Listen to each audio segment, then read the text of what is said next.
Coach, welcome back to the channel. If you haven't yet, make sure you subscribe to stay up to date with all the latest content. And if you want to connect with me, you want more one-on-one help with your business, then visit the description below this video. That's going to be the best place. You and me can connect and I can help you with your business. We can jump on a free 15-minute discovery call where we'll jump on Zoom. I'll ask you a couple of questions to see where you're currently at with your business, and I'll see if I am a good fit to help you, right? So visit the description below if you want help getting to the next level with your soccer coaching business. Now, when I work with coaches, right, and the purpose of this video is I get asked a lot of the time, coaches that want to start a business, or when I'm scrolling through Google or Reddit, and I'm having a look at what coaches are communicating with. A lot of the time, coaches ask, what are the advantages of being a self-employed private soccer coach?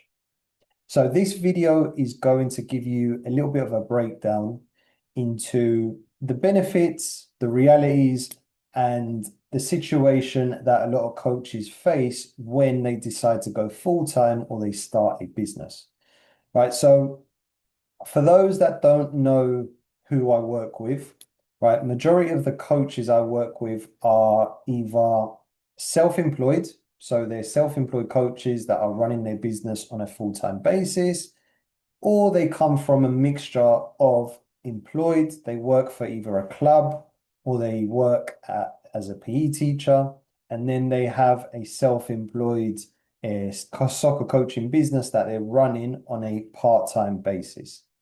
So there are many advantages to becoming a full-time self-employed coach. And I think the biggest one at this moment in time that I can think of, and when I look at my situation, when I look at the situation of coaches, is the biggest advantage I'd say is you are your own boss. Okay, so you can essentially decide when you work, what hours you work, who you coach, and you pretty much control your pathway in the sense that you don't have someone telling you what you have to do.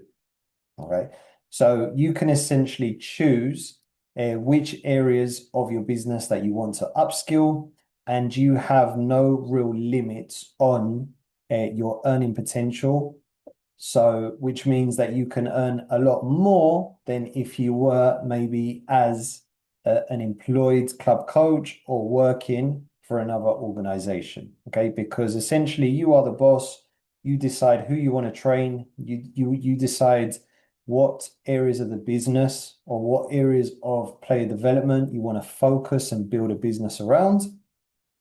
And essentially, you have a lot more control over your finances than if you were a person that is employed. Okay. Now, on the flip side, this also means that being a self-employed coach and a business owner, you have a lot of things that you have to juggle. Okay. Now, in the early stages of your business, this is really, really difficult because you're going to be a solo entrepreneur, right? That means essentially you're going to be by yourself and you are going to be wearing many different hats within the business. So you're going to become the marketing department, you're going to become the bookkeeper, you're going to become the admin assistant, you're going to become the head of player recruitment, you're going to become a HR if you bring on coaches. And also at the same time, you're going to become the person that delivers customer service to the clients that you're serving. So essentially, it is a lot of responsibility running a business. And also, this is one of the reasons why a lot of coaches really struggle at the beginning phases is because they don't understand. They think that a lot of coaches think that running or being a good trainer, being a good private coach on the field is going to equal having a successful business. Now, I have many conversations like this with coaches and with people that want to start businesses or they're currently in business. And the reality is, over the last several years that I've been working with coaches and I've dedicated myself to doing this, the reality is you can be a fantastic coach on the field, right? You can put on excellent high standard sessions, but if you don't know how to market, if you don't know how to promote, if you don't know how to sell, if you don't know how to structure your business, if you don't know how to put together packages, then it's very difficult to run this business and switch over to becoming a full-time coach when you don't have the business skills in place. Okay. And a lot of the time, coaches, they're very good at what they do on the field, but they struggle with the business side and the business skills. So that's why a lot of them seek mentorship from people like myself who do this on a everyday basis. They're working with coaches, helping coaches to grow and scale. So at the start of your business, you're going to have a lot of hats that you're going to be wearing. You're going to be juggling a lot of things, not only running sessions, delivering sessions, but you're also going to be off the field doing the marketing, the customer service, talking with parents, okay? And all the stuff that is required in order to grow and scale a business.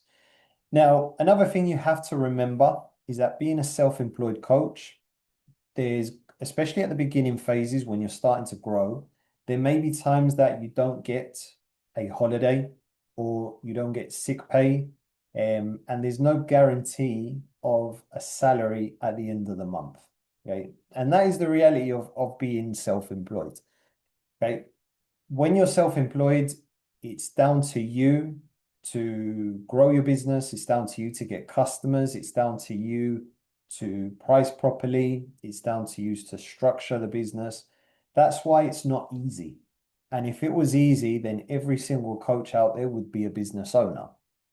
And even if a lot of coaches are business owners currently, if they don't learn the business side of coaching, then they won't be running their program for very long.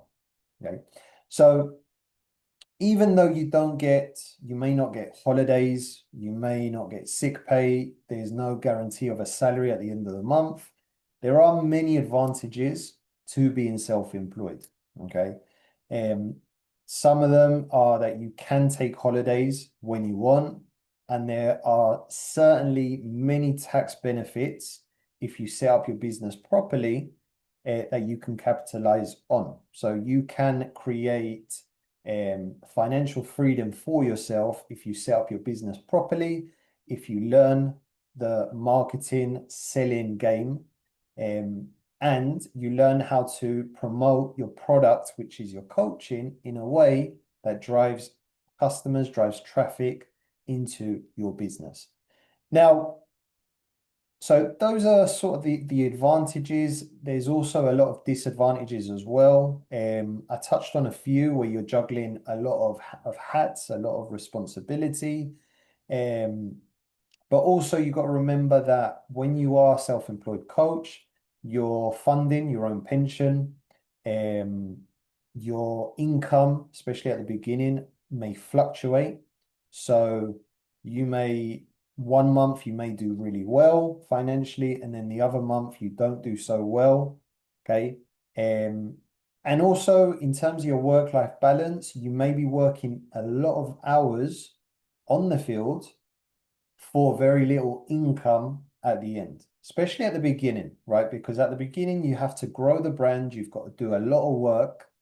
And then once you start building systems in place, once you start learning how to price properly, once you start learning how to market properly, once you start learning how to build proper coaching packages in place, once you start learning how to sell to parents confidently, okay, those disadvantages, which are long hours, you're funding your own pension, income fluctuations, those things can start to get put into place with more experience and upskilling yourself on not just the coaching side and delivering a fantastic product, but also learning the business skills required to run a successful private coaching business.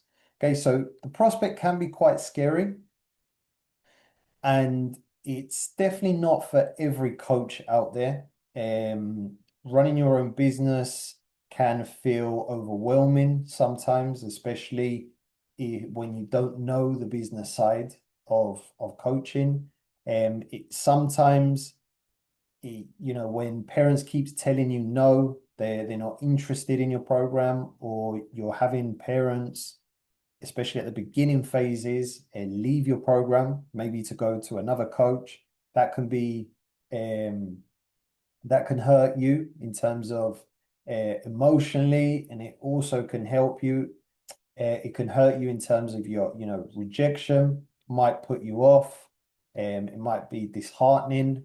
So there are a lot of things that are both advantages, such as the advantages is essentially you become your own boss. You can take holidays essentially when you want. And if you set up your business properly, you can capitalize on many tax benefits when you have your business set up properly.